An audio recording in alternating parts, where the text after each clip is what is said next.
Good Boys is about three grade school boys on the verge of puberty trying to grapple with girls and bullies and school hierarchies and tons of misinformation about sex, drugs, alcohol, and pretty much everything else the parents don't like to talk to their kids about. More specifically, one of the boys, played by Jacob Tremblay, is invited to a kissing party by the cool kid in school, and the girl he has a crush on will also be in attendance, but his attempt to learn how to kiss before the party sends him and his friends on a mishap-filled adventure around town, which puts at risk their lives, their freedom from being grounded, and possibly their bond of friendship. This is a comedy and it works as one. I laughed out loud a few times, but mostly chuckled at the rest. Most of the comedy comes from the three main child actors, who I have to say are really good in this, because they have to do a lot of big acting, very over-the-top stuff, which if it didn't work would be hard to watch, but they really pull it off. All the properly funny parts come from what I assume the filmmaker's reason for making the film in the first place was. Just young children swearing and getting things wrong about sex, and it pretty much works, and I think that they were smart to keep it quite short. It's 90 minutes, which is the perfect length for most comedies, but I think with this one, if it went on any longer, the shtick would have worn really thin. There's a recurring joke where one of the kids' parents are obviously into lots of kinky sex, and the boys keep coming across dildos and anal beads and sex dolls, and they mistake them for toys and weapons, and it's all very South Park, because although it is funny, the plot is not great. It doesn't really matter all that much, but I think that if the story around these kids was more clever, it would end up being more memorable in the long run. It's like one thing happens and then another thing without a smooth feeling of escalating danger or stakes. There's a plot point where Jacob Tremblay needs to get a drone to replace his father's drone that he broke, so he'll be able to go to the party, and I kept forgetting why these two things had anything to do with each other.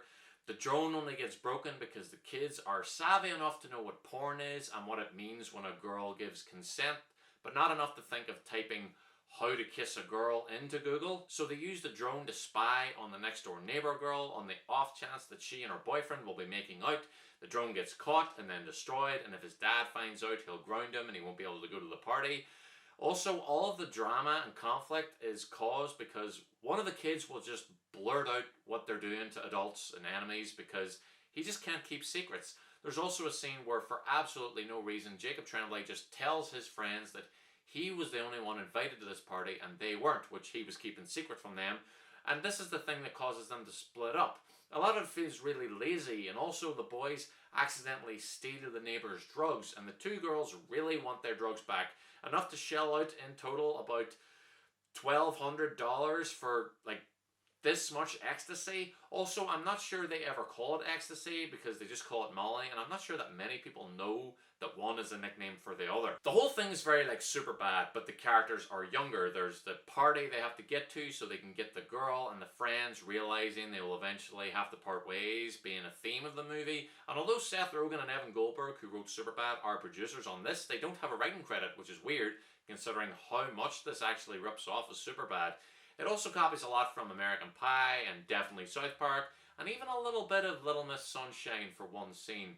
The opening scene is basically a remake of a scene between Eugene Levy and Jason Biggs in American Pie. The actual writer/director were staff writers on The Office and two not great movies. This film is competently held, but it's pretty basic comedy stuff. I think that the film is saved from being completely forgettable by the actors and their chemistry, but also by the theme, which, as I said, is the exact same as Superbad, where sometimes even good friends have to part ways so they can find where they really belong in life and the people they really belong with. I'm going to give Good Boys a B-. It is funny and crude, and the three leads are very watchable, and I think that most people would find it funny, but it could have done more with its premise by giving its characters better reasons for doing what they're doing, because a lot of the time it just feels like the answer to why is because it says so in the script. Thank you very much for watching my review. Please like, subscribe, it helps the channel grow. Follow me on Twitter at LookToTheMovies. Comment down below and let me know if you've seen Good Boys, what you thought of it, if you liked it, disliked it, if you agree or disagree with any of my comments, or if you have any comments of your own. I'll be back soon with more reviews, and I will see you then.